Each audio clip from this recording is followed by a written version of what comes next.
Thank you so much. I was about to speak about some of the themes and topics that we've already heard about. So that gives me actually the opportunity to pick out some of the topics that we've discussed today and yesterday, and some during the day, some during the dinner, and some of the informal conversations. So I'm going to not follow these slides too closely. Alessia already mentioned I work at the Good Food Institute, so we are not a company, we don't develop any products. We see ourselves really as a enabler for the entire alternative protein ecosystem. So we work with policymakers and regulators, we work with entrepreneurs, companies, startup founders, and with science, so with universities and research institutes, essentially to help the alternative protein sector scale at the pace that we need. And we do all of that work globally. So Raj from the Rockefeller Foundation yesterday, I think he mentioned about prioritization, that the protein question is one of the key questions we need to address. But as Martin mentioned, it's a complicated one, and it's not one where there is a one-size-fits-all solution, not even within a country, let alone globally. So I think finding those locally appropriate approaches are important. This graph looks into the future, and Mark has already mentioned how meat production has actually gone up fivefold over the last 70 years or so. This is the projection from the FAO, how it will go up over the next, 27 years until the middle of the century. And this is one of the more conservative estimates, increased by 50%. Most of that, of course, will not come from Europe or the US, but most of that will happen in low and middle income countries. And so the question then is, and as Raj mentioned, if we use the same production methods solely for supplying that demand, we are in big trouble. The planet is in big trouble. So alternative proteins, Mark talked about cellular agriculture and cultivated meat. That's one of the categories that we're talking about. And Anna talked about fermentation. That's another one. So using microorganisms in various ways to produce either protein en masse or produce certain ingredients that actually increase the flavor of plant-based products.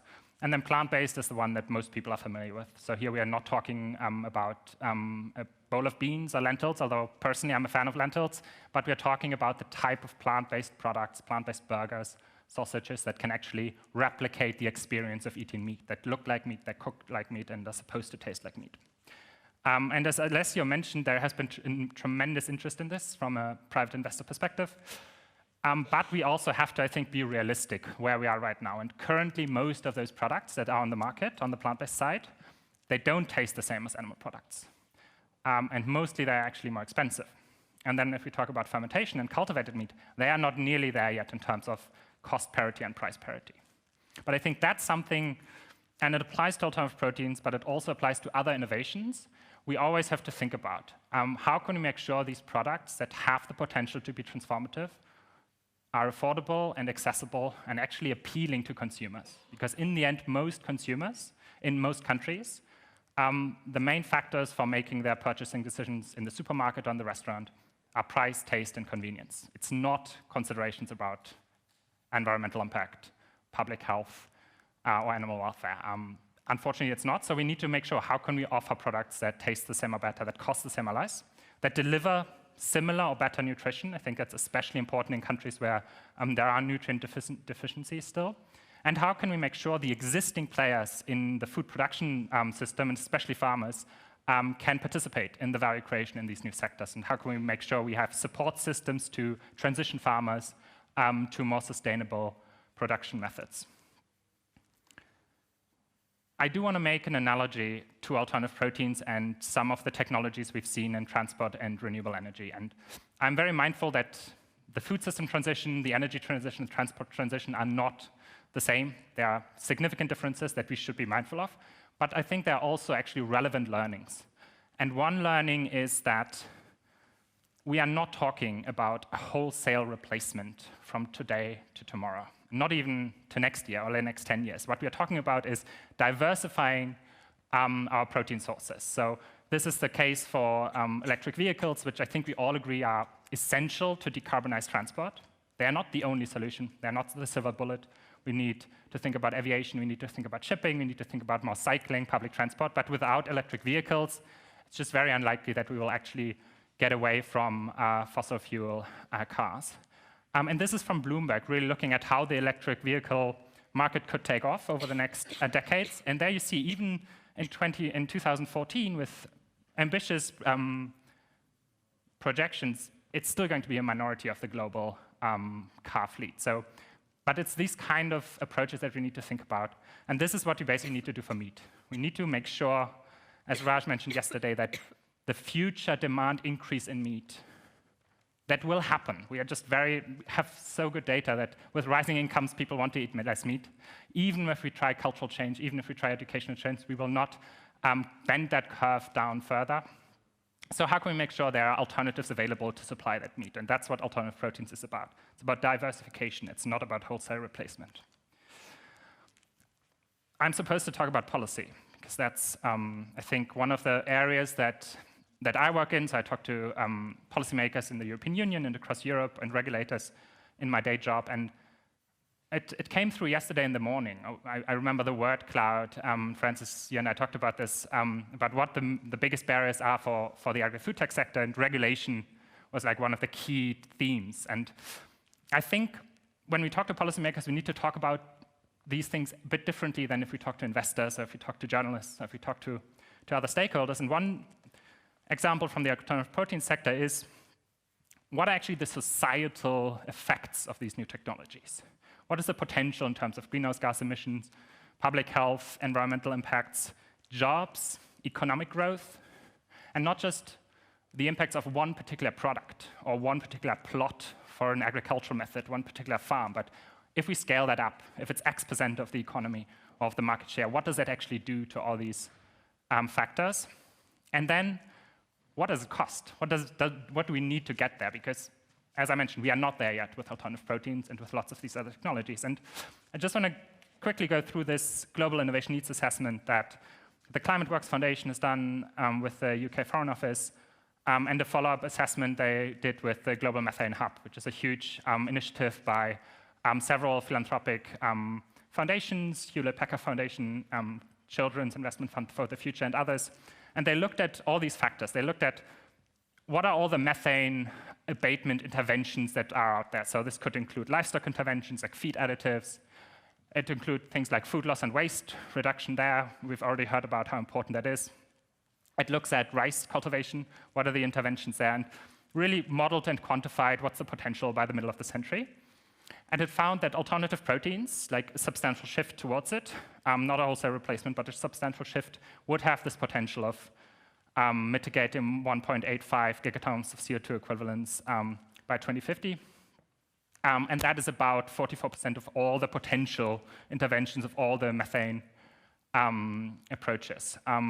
It comes with huge benefits for actually freeing up land. That's one of the things I think that sometimes gets underplayed. Lots of the questions we talk about are actually questions about land when we talk about environmental impact. How do we use land?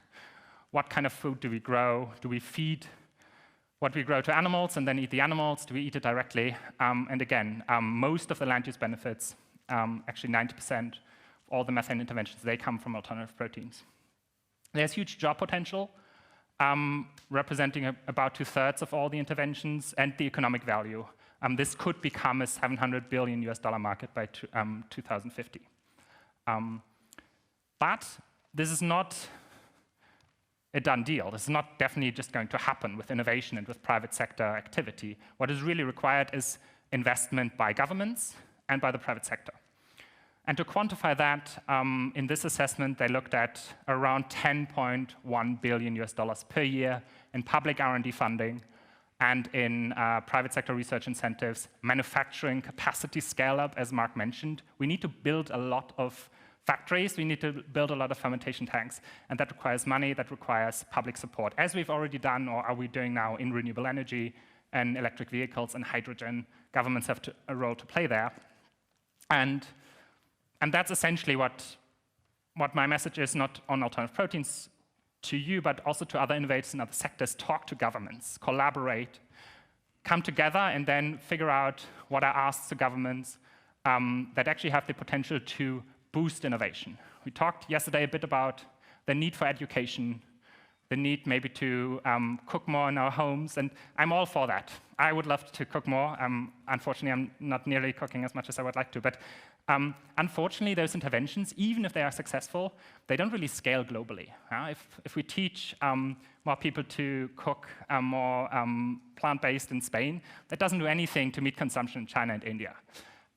One of the beauties of alternative proteins and some other interventions is if you get actually to taste and price parity, you can scale those products globally and actually affect the global markets. And so we need more open access science to actually make that happen. We need the kind of infrastructure support, and we need the kind of regulatory environment that enables that. And one example that Mark mentioned is thinking about regulatory approval for those novel products. At the moment, it's happening jurisdiction by jurisdiction. Can be a very long process that especially maybe startups in this room who are familiar with the European regulatory system, they might have a bit of frustration sometimes about how long it can take. So making sure those are streamlined, those are more efficient, while not compromising on things like food safety, I think that's a crucial goal. And this is starting to happen in some countries. This is just a snapshot of some of the pioneers like Singapore that we already heard of from Alessio, and Israel, who are of course like leading in agri-food tech in general. They're also leading on alternative proteins. But what we've seen over the last 2 years or so is really the big players like the US and China starting to invest in this and starting to say this is a critical component of just their strategic competitiveness moving forward. This is a new emerging industry, and they don't want the value in this market to just be captured by their competitors. So we're seeing this kind of race at a governmental level. And I just want to, just before I close, just want to highlight Denmark. And some of you might have seen this over the last couple of weeks in the media. Denmark has really adopted what I would say is a strategic approach to protein diversification. And they are focusing very much on plant-based foods. But they are not just making some investments like 10 million here, 5 million here, a research center here. They are looking at, okay, strategically we are an economy with a lot of animal agriculture. We export a lot of meat. This doesn't seem to be sustainable to go on forever. So how can we retain our role as a top food exporter and top food producing country in this new sector? And so they came together really a cross-party coalition thinking about this and thinking, okay, we want to go heavily on plant-based. We need to invest in R&D, so that's the 100 million plant fund. We need to support our farmers to actually grow the crops, the yellow peas, the fava beans, other legumes that are actually really great in terms of soil health and fixing nitrogen. But we need to help them to actually transition towards growing those crops that then can be used as inputs for plant-based meat. So we will support them with a ton of money to do that. I mean, these kind of strategic approaches, that's what's really lacking, even in the countries that have started investing. And I know Spain, been traveling a bit in Spain over the last couple of weeks. Spain has actually great potential in this sector. There is really a good basis of world-class scientific institutions. There's entrepreneurship in the country. There's a nascent startup ecosystem that we will hear about later from. But what is really missing in my impression so far is a strategic approach to how do we ensure Spain's world-class agri-food sector is also world-class in this new sector in the future. And I think if we think about alternative proteins and protein diversification not in a vacuum, but think about it as part of a systemic solution, Spain and other countries in the Mediterranean and in Europe can really be a leader here. So think about it not as one solution that replaces a product, but think about it as one product that opens up opportunity space, that opens up land that we can use for extensive farming, for carbon sequestration. We can use it to deploy wind power if we want to do that and need more land for that. So think about it in this kind of holistic ways, and that way we can move forward. And again, we don't need to convince everyone to eat less meat, because we're not going to. We are just not going to. We need solutions that actually meet consumers where they are. Thank you. Alex, thank you so much. Thank you very much.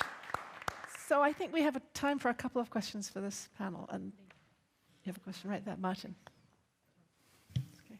Yeah, thank you so much for all the presentations. It was really interesting. Also the progress, which we have seen over the past, I would say, 5 to 10 years. But I have a question for Alex, because just thinking, it's not that I have an opinion about it, but I like the last part of your presentation very much in a sense that, when we think about alternative proteins, I think we were just talking about the technology, but we know, of course, that pulses are really extremely important in many different cultures. So like what Denmark was doing is, in fact, they included all forms of alternative proteins, including the new products. And that makes it at a global level so much better, because each country can actually adjust, say, yeah, I need 30% of new products, but I also can actually use what I already have. So what do you think about it? Is that the way to go? I think definitely that's something we need to include. And I mean, the Danish example is interesting because, as you say, they actually included farmers in that conversation to like, okay, how do we move forward here? What's essential? And it's not even just some pulses. It's what we've seen in a country like Brazil. There are species of plants in Brazil that only grow in Brazil, they only grow in the rainforest there, that are not a global commodity. They are not really characterized or traded, but some of them are actually really suitable as, for example, inputs for some of these plant-based new products. What I would say to the let's eat more pulses, I'm all for that. One of the key challenges there is that it is often harder for many consumers to switch from eating meat every day to eating pulses. And so I would say like it's a journey. We definitely need to eat more pulses, but maybe some of these alternatives can be a bridge to getting there. No, I understand that, but my point is more like, for example, if you have India, because all this is important for the whole world, no? India already is using a lot of pulses, so you build on what's already existing, and you don't exclude, in fact, all the new products. So instead of saying it's only the alternative forms of proteins are these new products. That's my point more from a I would say regional and local perspective. That's well taken. Yeah, I agree with that. Let's take one more question, Estefania. Yeah, it's not a tricky question, okay? We've been, for the last days, speaking a lot about regulatory. But as you said, Mark, regulatory now in the US for cell-based products is not anymore a barrier. When are we going to see the first product release of cell culture base? At the moment, there are kind of very small kind of market releases. It's not even a market release. It's more like a marketing release, if you like. And that has, in Singapore and the US, not to do with the regulatory approval. It has to do with scaling up. So that is currently happening, but it's not there yet. And as you probably know, it takes about 2 or 3 years to get a plant up and running.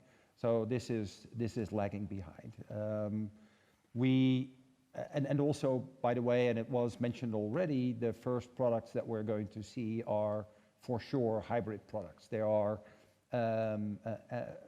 animal cell cultured ingredients in a plant-based product.